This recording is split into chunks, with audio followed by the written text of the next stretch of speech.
Уважаеми учители, родители, скъпи приятели, уважаеми дами и господа! Добре дошли в камерната зала на нашето първо българско народно читалище Еленка Кирилова Аврамова 1856 година. Когато изгубим пътя, обикновено се връщаме към нещата, в които безрезервно вярваме. Природата, приятелите, семейството, поезията. Днес театрална група Магия 2 ще се опита да ви отведе седът на словото, изтъкан от красота, нежност и обич, в който ще оживеят образите на майката, любимата и родината. Думите са посветени на една благородна кауза. Едно малко момче има нужда от помощ. Емир Анатолиев Арсов е ученик в средно училище Цветан Радославов. Той и неговото семейство минават през труден момент. В трудните моменти всеки има нужда от подкрепа, от съпричастие, от добър жест. Ние, учениците от средно училище Николай Катранов, заставаме за тази кауза и вярваме, че когато до едно добро същество застане още едно, светът ще бъде по-светъл, по-съвършен. Молим ви да изключите звука на телефона, да се настаните удобно и маестро музика.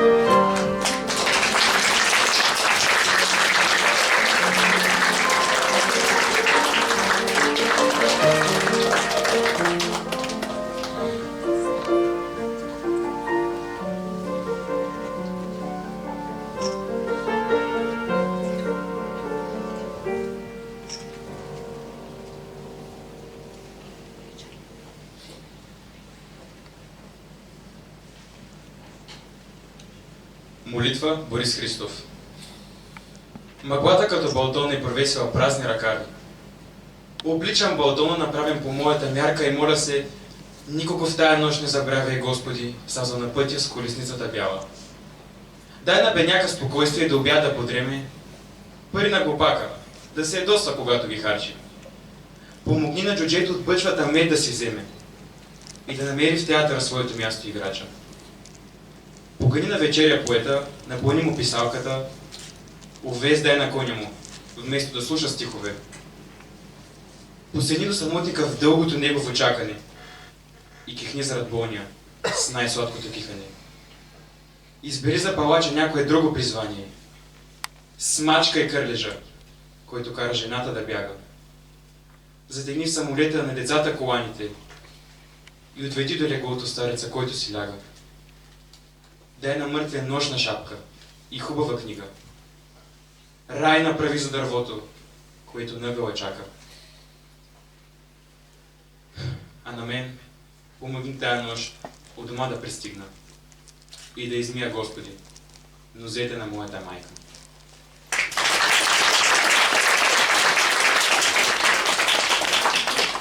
Майка ми, Иван Вазов, в рояка спомени свещени, де моя дух сега се губи, си твоят образ въжделени. Духът ми, майко, среща, люби. Ти люлката ми си люляла с песни жалостно упойни. Над мен по цели нощи бдяла, през моите нощи безпокойни. От твоето крило растял съм, наяквал съм под грижи мили. От твоята реч и взор черпал съм и радост, и духовни сили. Душата ми от теб научи да мрази, да обича страстно. От твоята душа засучи любов към всичко, тук прекрасно. Ти ме роди, но ти ми даде и светлото, що в теб блещеше. Ти и човека в мен създаде. Ти два пъти ми майка беше.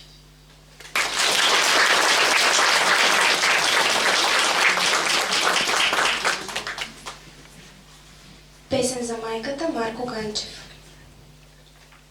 Прохожда челото, прохожда. И тръпка сладостна пробожда сърцето майчино, че вече човек е нейното човече. И мисли тя, че го повежда с ръка към своята надежда. Не знае, че го е създала за близост не, а за раздяла. Додето майката усети, изтръгва го от ръцете безмилостния господар на всички царства, цар Буквар. Остава мама сама с играчките му у дома. Погалва някоя играчка и ето ти, играчка плачка. Прописва черото, прописва. Вълна на нова радост плисва и първа дума пишат двама. И то се знае, тя е мама. Когато мама е сама, ще праща черото писма. Не знае тя, че рядко пише. Синът заец делар по-висши. Додето майката усети, изтръгват и го от ръцете казарма, работа, жени. А пък жените са едни. Сама при старите му книги остава мама и реди ги. Поплакват заедно с буквара, а после всеки се затваря. От ден на ден разбира мама, че има син, но и че няма. Разбира тя, че го е създала за близост не, а за раздяла. И вече не до рожба близка да бъде близо мама иска. Обратното желая само. Синът да не извика мамо. Да не извика мамо, мамо. Синът нещастие е голямо. И щом не сеща се за мама, то значи, че опасност няма. И че света добре го среща. Зато и за мама се не сеща. И мама в стаята тогава ръка на себе си подава. Поема и се повежда сама към своята надежда.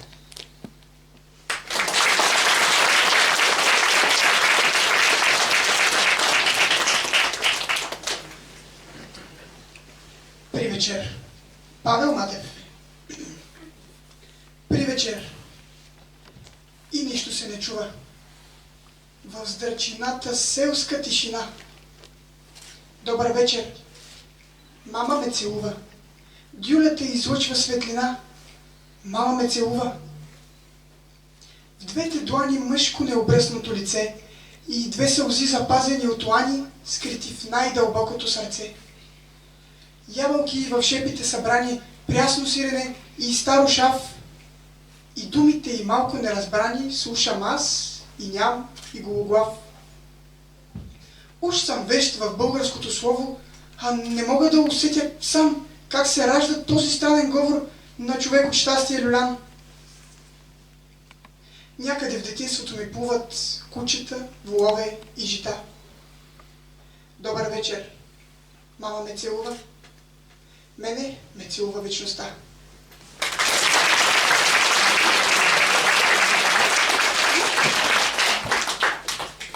Закъсняло писмо.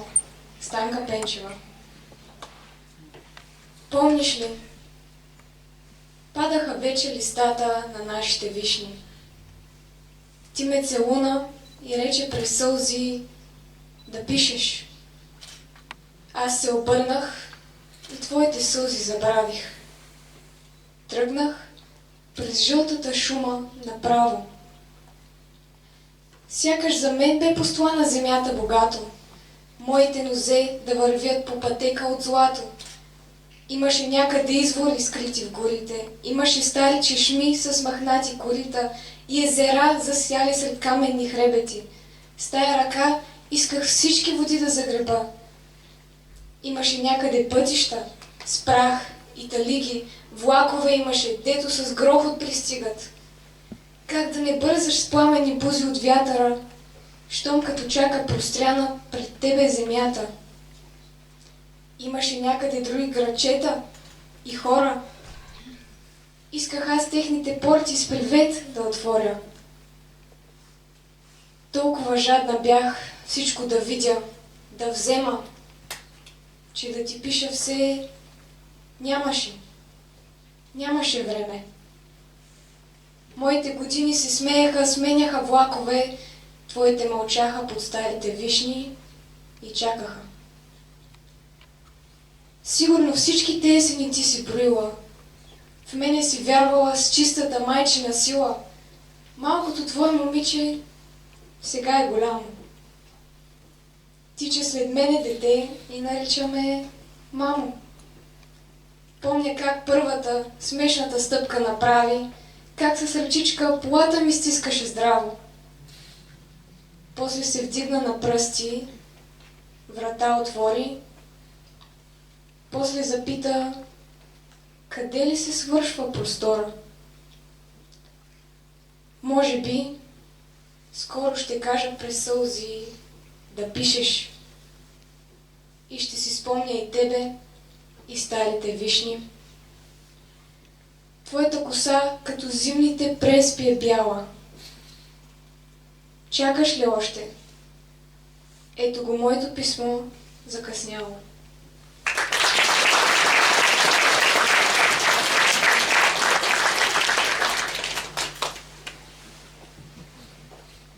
Писмо до мама, Павел Матев. Каква невеста си била ти, мама? Как светнал младоженческия двор, когато те извели на Хармана за първото ти сватбено хоро, като сърна на горската поляна, внезапно озовала се в кордон и стъпнала, забравила си, мамо, да сториш на свекървата поклон. Ти друго селка в кръг от непознати. Но те простили малкият ти грях, сточим парли и набори на тати залели всичко с вино и със смях. А ти в хорото пъргава, че връста отмеряш стъпка, свян навеждаш взор. А плитките ти, две змии до кръста пленили младоженческия двор. Какви го си? Едничка ли девойка въздишала на момиеския бряг, да метне като житена ръкойка, такви с коси до момъка си драг. В тях е вплетен черноземен блясък и златото на утринна заря, среброто на подводен ръче прясък и бронза сив на хлебната кора преривали се буйно или плахо. Години мама има от тогас. И 3 деца с косите ти играха, с тях играх в люлката и аз. Те милваха лицето ми, когато целуваше ме нежна и добра те. Падаха в безредно лято, в което оковаха моя брат. Тогава ти завърза ги в чембера, сълзи покриха бледите сни и търсех аз отеха да намеря, но лесно ли е в такива дни? В такива дни. Аз, плахото селяче, поисках за гимназия пари. А ти над бедността ни да поплачеш, зад кладенеца при вечер се скри, на заранта, прегърбена и жалка. С отрязани коси, с подпухнали очи, прегърна ме и каза: припечелих малко. Вземи парите си, не очи. Сега са други времената. Друг простора. Пораснах, учих, ето ме сега. Здрависът ме с любов добрите хора и ненавижда, мрази ме врага. Но пише, аз искам да съм верен и любовта стиха ми да кресила. Назад ли поглед да си впере, аз виждам твоите отрязани коси. Дали стихът ми не сте утешава и в песните ми виждаш ли, кажи, отплатата за мъката тогава, която не е на теб, но на мен сега тежи. Едва ли? Ама ще успея, мамо. Как няма да успея на син, пред който като неплатен огромен данък лежат продадените майчини коси?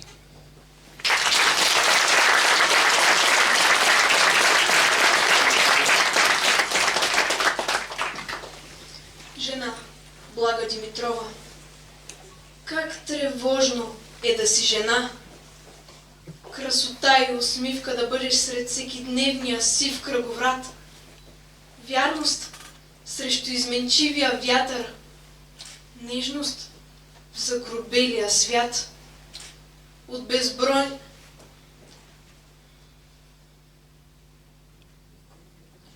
безбройните пътища земни най-рискования да избереш. Безразсъдния път на сърцето и до край да го извървиш.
Нежност, Лиляна Стефанова. Мислители, поети, учени, видни мъже още от древността, когато ги питат в кратки анкети, какво най-много цените в жената? Преди думата хубост, преди думата вярност, преди думата честност, преди думата яркост, са поставяли винаги нежността. Колко жаден е бил не мъжът, а светът за нежност. Колко скъпо си струвал шепот галовен през всички епохи и времена. Но тогава, защо и до днес си стоят неоткрити, без да ни залежи в ръцете, в очите, с нагата на всяка жена? Нежността е свенлива. Трябва някой да я повика. Нежността си отива много бързо, преди да узнаеш защо. Тя пресъхва, когато улисан не виждаш, че блика. Тя е пролет, до вчера облечена в зимно палто. В труден делник тя трябва да знае, ще бъде открита. Добър ден, аз те търсих. Много. И ти дойде. Тя от топлия поглед, като птица излита. И ти става добре. И ти става до болка добре. И от пролетен полъх се стапя преспата снежна. И светът се ослушва, чу летежа на първия кос. И на нова анкета Соня дотегнал въпрос. Ще отвърнеш навярно с усмивка. Разбира се, нежност.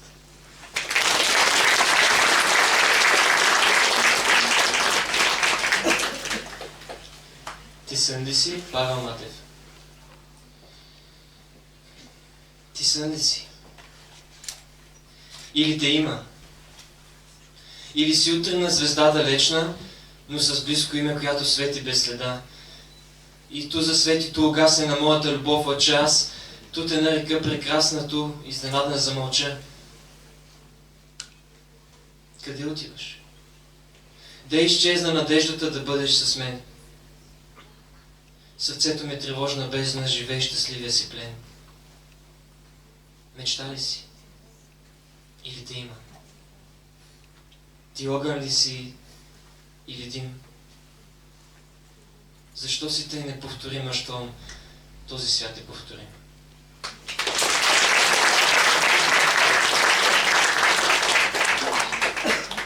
Шестнайсет плюс 16. Недялко Йорданов. За кой ли път по този бряг преминаха едно момиче и едно момче, живели по 16 години, а значи общо 32.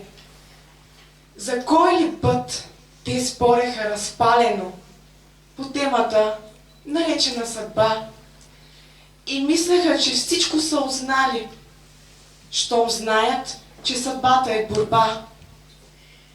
И мислеха, че много лесно скриват това, което крият всеки път. Но вярваха, че докато са живи, те никога не ще се разделят. А от безкрайно старо време знай се, животът има свое странно не. 16 и 16 е 16, а никога не 32. Но има ли значение, когато светът се гледа с 4 очи и радостта е двойно по-богата, а мъката наполовин горчи? За кой ли път по този бряг преминаха едно момиче и едно момче, живели по 16 години, а значи общо 32. Край тях се смееше незабелязано морето, този вечен великан, голямо, като обич неизказана, и синьо, като път неизвървян.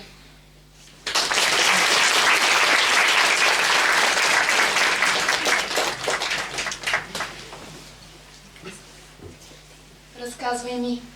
Слушам те. Толкова музика винаги има в гласа ти. До теб съм сгушена. Тъй ми е хубаво. Колко е топъл гласът ти. В огнището тлее жар. Вън се спуска мрак. Губи се пътят стар, цял засипан в сняг.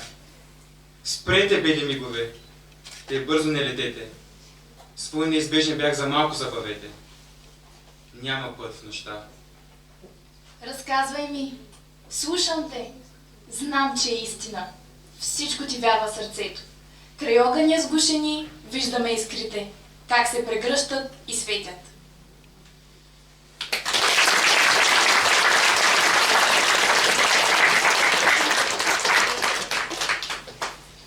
Любов или съвета Багряна?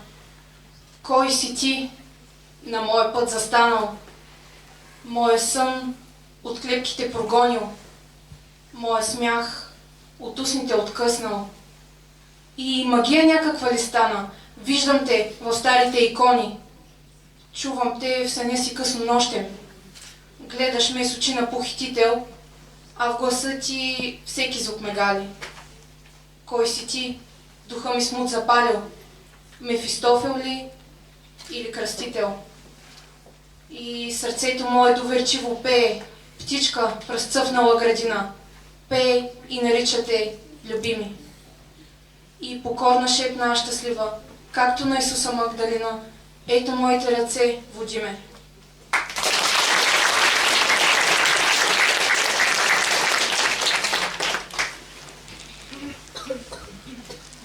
Обичам те, Пейо Яворов. Обичам те, въздушно нежна, в нежна младост. Като на ангела съня. И сън си ти вещателен за тиха радост в нерадостта на моя път. И първи път за изповед в сърце ритае доброто и грехът. И ето ден, и ето тъмнина е. Обичам те, защото плуваш по мрака на своя нераченат ден и мисляш, че ти си тя, че тебе чака духът, години заблуден.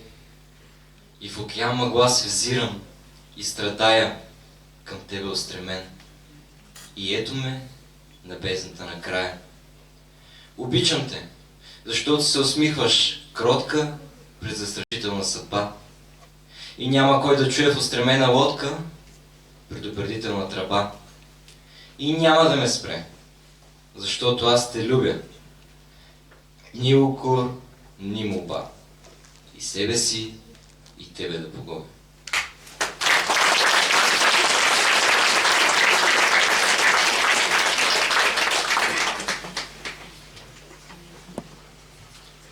Заклинание Николай Христозов. Не отминавай никое обичам те, прошепнато от глас, с очи, с мълчание. Той идва от пустинни разстояния и от ранена светлина изтича. Не отминавай никое обичам те, защото ако то не те намери, вселената от скръб ще потрепери, звездите ще помръкнат от обида. Отново се поспри. Поспри, не отминавай, да те погледат устави очите, да те запомнят щедро, до насита и после в сънища да те извайват.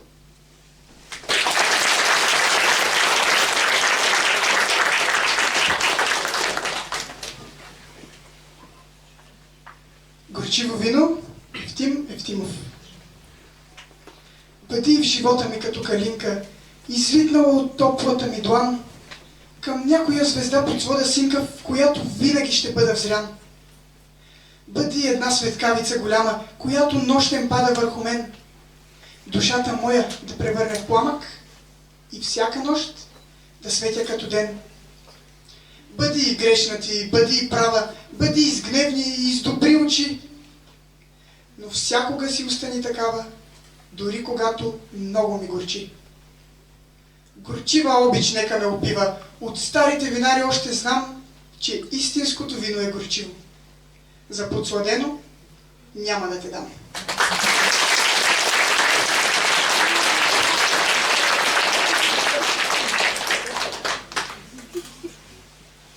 Поръчение Пеню Пенев. Когато вече някой ден решиш към нов бряг да отплуваш, не дей се си мозговно с мен. Отплувай без да се сбогуваш. Върви, обичана жена, понеса на вове в сърцето. Луната ще е пак луна.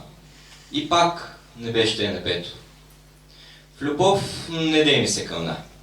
Защо е нужно да се лъжем? Ти нямаш никаква вина в това, че ще остана тъжен. Еднъж и горе съм познал, еднъж и съм се огорчавал. При мене, който не е спрял, не ме е само той ранявал.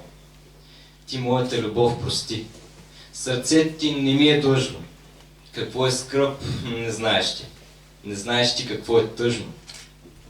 За Богом няколко слова да кажа всяка друга, може. Но ти не би могла това. Ти кръст не можеш лесно сложи.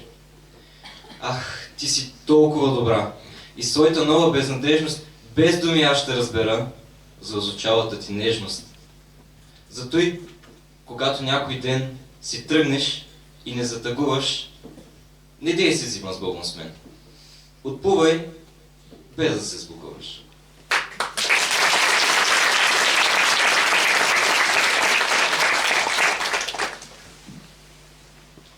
Добри познати, Блага Димитрова. Искаш с теб да останем добри познати? Как да разбирам това? Дуани, които до болка се стапяха с ляти, да се здрависват едва. Погледи, дето до дъно се пиеха жадни, леко да се поздравят. Устни, които се пареха безпощадно, дружески да си мълвят. Не, ние не можем да бъдем добри познати. Няма среда в любовта. Бяхме най-близки. Затова от сега нататък ще сме най-чужди в света.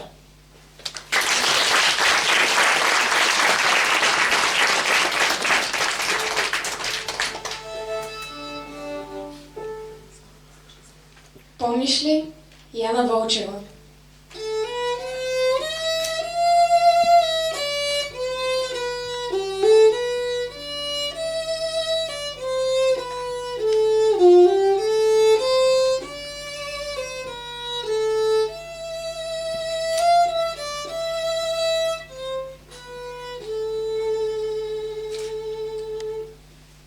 Помниш ли? Аз зная, че ме помниш. Как ли се забравя тишина? Там, където някой те е стоплил, винаги ухае на тъга. Там, където някой те е чакал, пътищата още те следят. Опустяват гарите без влакове, нощите не могат да заспят. Спомняш ли си още аромата ми? Слънчево усещане за нежност. Другото е шепот в тишината. Спомен някакъв. И още нещо. Страх те е навярно от сълзите ми. Аз не плача. Аз съм светлина. Може би приличам на обичане, но съм само полъх на жена. Помниш ли? Аз зная, че ме помниш. Как ли се забравя любовта? Там, където някой те е стоплил, винаги ухае на тъга.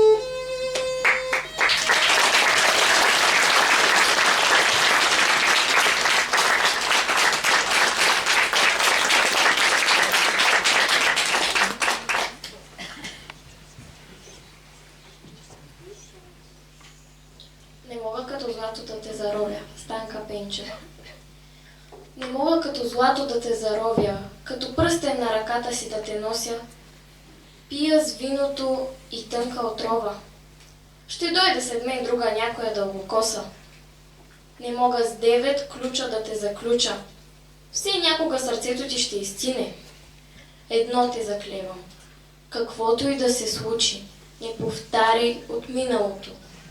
Не смей да я водиш по пътеките, нашите, усеяни от есенна шума. Не й давай глътка от своята чаша. Не й казвай в ухото същите думи. Оная песен беше на двама ни. Нека онемее, нека. И онова място, на дясното ти рамо. То е мое, сега и навеки. Нищо наше и най-древното не смей да повтаряш. И да спя, на сън отчаяно ще извикам. Мъртва ли съм? Гръм ще удари. Не ме замества и с друга никоя. С друга никоя.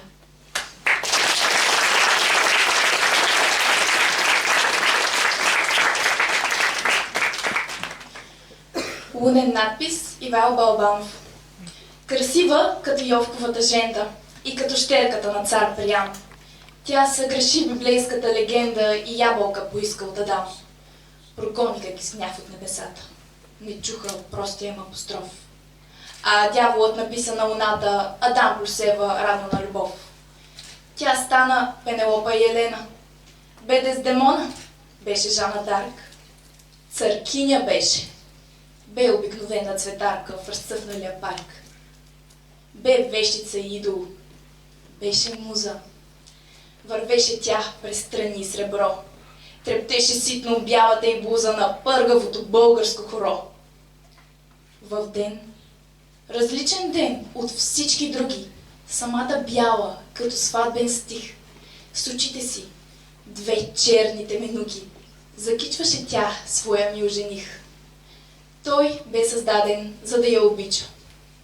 Ала разбираше в жертвен час, че думата родина се изрича най-вярно, щом се каже с мъжки глас. И не синът на Господ и Мария бе на разпятието прикован, а техен син един от тия, които тръгват с вик, но пасаран. Адам и Ева, двойствена природа. Тя, вечен идол, той, всевечен зов. Химическият знак на кислорода е знакът на човешката любов. Покланям се пред участта и тежка пред нея, дух на всички времена, и сам поправих дяволската грешка в надписа на старата луна. Адам плюс Ева, равно на обичам. Обичам, равно на човешки род. Аз чувам как самия Господ срича Адам плюс Ева, равно на живот.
Нарисувай ми песен, Яна Кременска.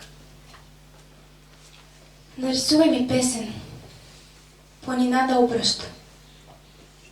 Тънка гайда да писне, дето къса душата.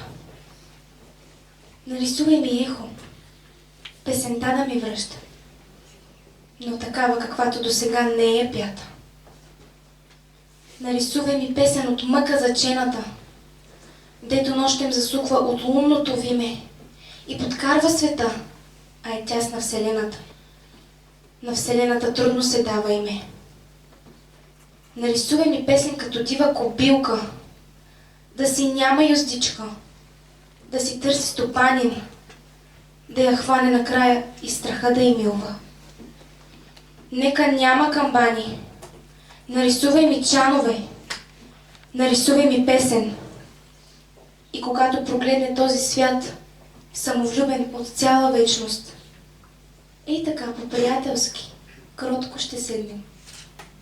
Нарисувай ми песен за сълза и човечност.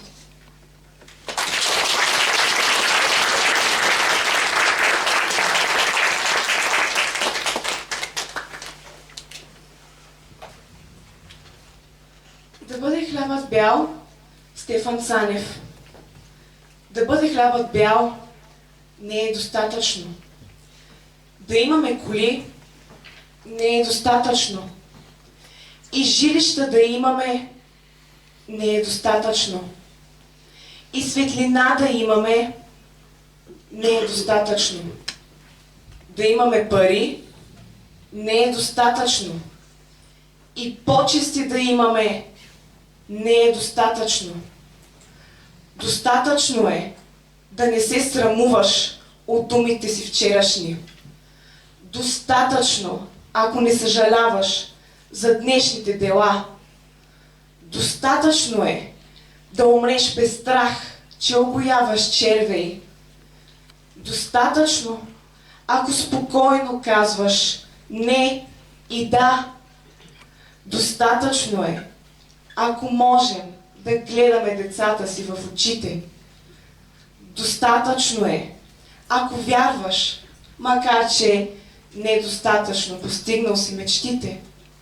На земните си дни, защото запомни, да бъде хлябът бял не е достатъчно.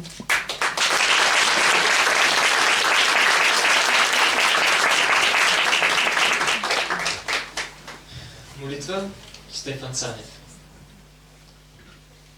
Над нивите безшумно пада здрача. Заглъхва всичко. Сам съм. И тревите. Аз идвам тук да изплача гнева и болката си и лъжите. Наивен бях. И вярвах много. На всеки срещнат вярвах. Нищо. Обичах ги. И лъжеха ме много и много ми е болно. Нищо. Земя, ти имаш хляб и гроб за всички. Към всички си еднакво мила, треви и хора, зверове и птици. Земя, дари ме с твоята сила да мога да обичам всички хора, да вдъхна чест на подлеците, героите, снафите да сторя и скромни люди от глупците.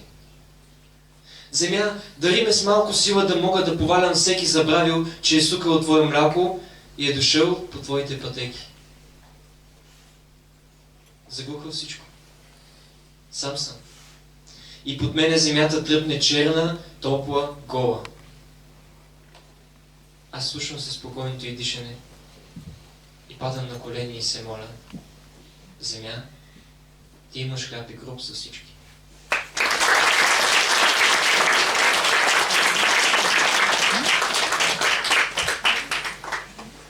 Към родината Атанас Далчев.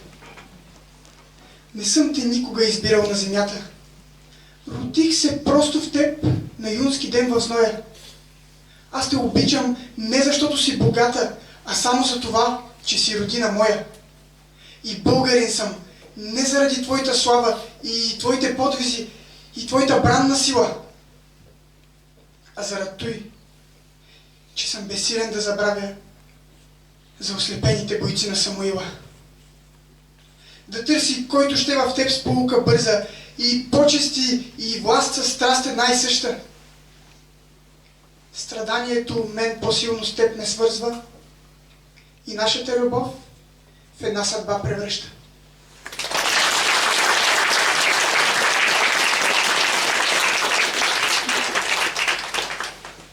Към Отечеството. Павел Матев. Не е клетва, ще ти дам душа, която нивга не подвежда. И аз понякога греша, но дишам с вярната надежда, че ти си вечно. Като пръст под Мадара и край Марица, над тебе Ботевия кръст стои като юнашка птица. Отечество, аз малък път в историята ти ще мина, но ако вкусих вечността, то тя е в думата родина. Ти избираш вяра и нивя, реки, Балкани и клисури, невероятна синева в една история от бури. В покой тържествен нека спят героите на твоите ери. Ти беше мъчен кръстопът на много племена и вери. Потомък техен съм и аз. Бяха върху моята люлка една жена с хляб и власт, един баща с една цикулка. И върху твоята черна будна пръст, върху пшеници или билки, издигаха пожарен ръст, въстания или бесилки. Под свят байрак или под нож течаха светлите ти кърви, танцуваха по полунощ, ту са мотиви, ту свекърви. България, земя и дом на страшни чувства и премеждя. Звезда в късен хоризонт, любов в изгубени надежди. Една зора от стремена, която пее или плаче. И като тъмна светлина гори под моите клепачи.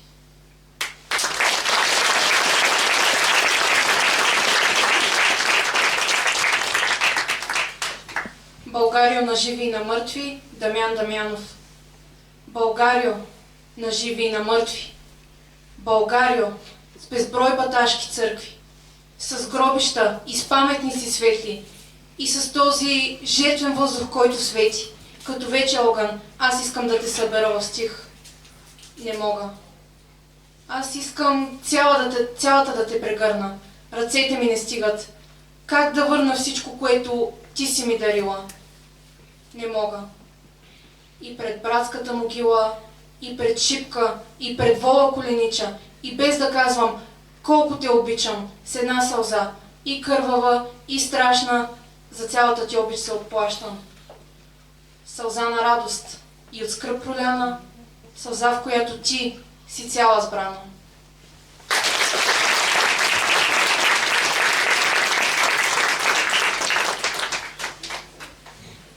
Българско стихотворение Ивайло Балабанов. Момчета, знам, че вече ви дотегна и хлябът сух, и голата ракия, и тежкото небе на тази бедна страна, в която няма прокопсия. Великите и царски идеали днес вече са митичен архаизъм. България търгува с парцари от раквата на своя комунизъм. България е гладна просекиня. С душа под си ганена необута, тя проси чудоземна милостиня по пътя между Лондон и Калкута. Честта е бедна, съвестта пияна, а ореолите лъж вериши. И лутай, който плаче с Дебелянов по някакви си белоцветни вишни. Със страшна сила днес от небесата виси един въпрос полуобесен. Кажете ми, къде е свободата от онази ноемврийска есен? Защо пирва с разни хитреци и богаташи дошли на власт и мода? Строгясали бандюки и апаши? Защо е сяк? Защо не е с народа? Момчета, знам, че е нахало стои, че скърбим за свобода и бели вишни. В земята на Васил Иванов Кунчев днес всички романтици са излишни. Но да запеем дявол да го вземе, с мъжки глас в тази нощ безродна, и нека екне като в турско време. Къде си, вярна ти, любов народна?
Стоянова и госпожа Олимпия Ангелова.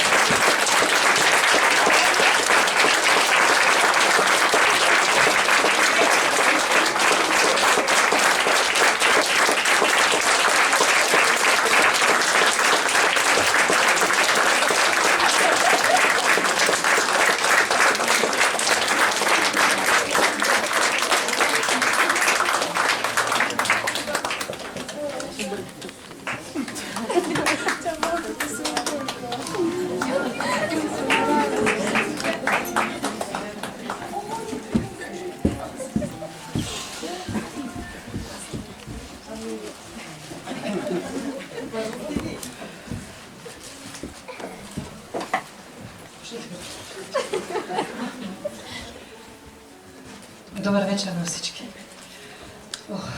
Благодаря ви, че дойдохте. Благодаря ви, че и този път хората, които обичат поезията, които обичат магията на словото, дойдоха, за да се насладят на тези прекрасни деца. Аз всъщност няма да ви говоря много, искам няколко думички само да кажа, като основната дума е думата, която много обичам, думата благодаря. Първо благодаря на тези деца. Аз съм горда, че съм техен учител и че заедно можем да сътворяваме магията, наречена поезия. Благодаря на техните родители, които са възпитали такива прекрасни деца. Благодаря на ръководството на нашето училище, които винаги откликват на всичките ни приумици и щуротии. Благодаря на Лили Йорданова и на Олимпия Ангелова за приятелството, за това, че през годините наистина съхранихме това приятелство, от което всеки човек има нужда. Благодаря ви.